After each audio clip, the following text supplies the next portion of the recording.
Hola, Ruth Vinsway here with Spanish Curriculum powered by Sombrero Time. And this morning we had a fantastic conversation in Espanol of the phrase con permiso. Now there's a really interesting phenomena that I started to discover when I have my Latin teachers and I have my gringo parents. And one of the things that I started to know was when you walk in and you're late or you're trying to like sneak in the States, in our American culture, we're really trying not to be aggressive, or we're not trying to interrupt, and so we're trying to be quiet and sneak in like no one can see us.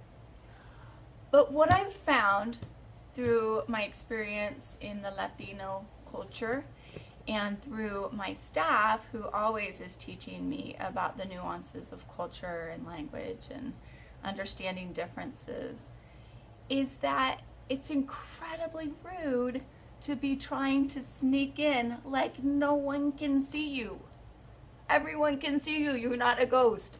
And so we wanted to, it's much more appropriate to acknowledge that you're walking in, that you're interrupting, and to acknowledge the teacher, to acknowledge students, and use this word con permiso.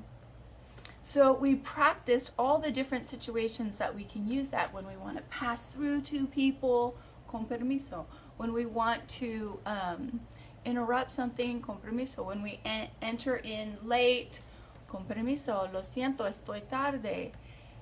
Really getting a little bit of some of the cultural nuances functional in your class is super important.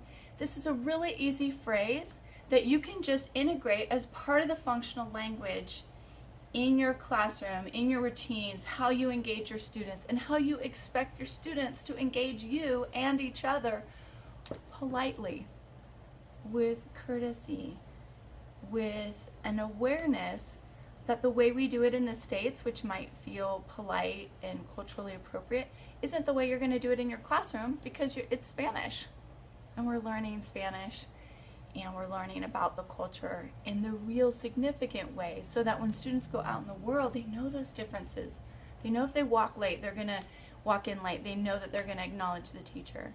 They know the phrase that you would use, con permiso, if you're walking through someone, or you need to squeeze by, or you want to pass through two people. So that's my encouragement today. Start to integrate in this new year, 2017, some of those key functional phrases that you want your students just to be using in the classroom to keep it immersive. You're staying in Spanish, you want your students to stay in Spanish, so let's give them language that they can use to really mobilize it in the classroom with each other and with you. Have a fantastic day, and we'll see you next Tuesday. Hasta luego.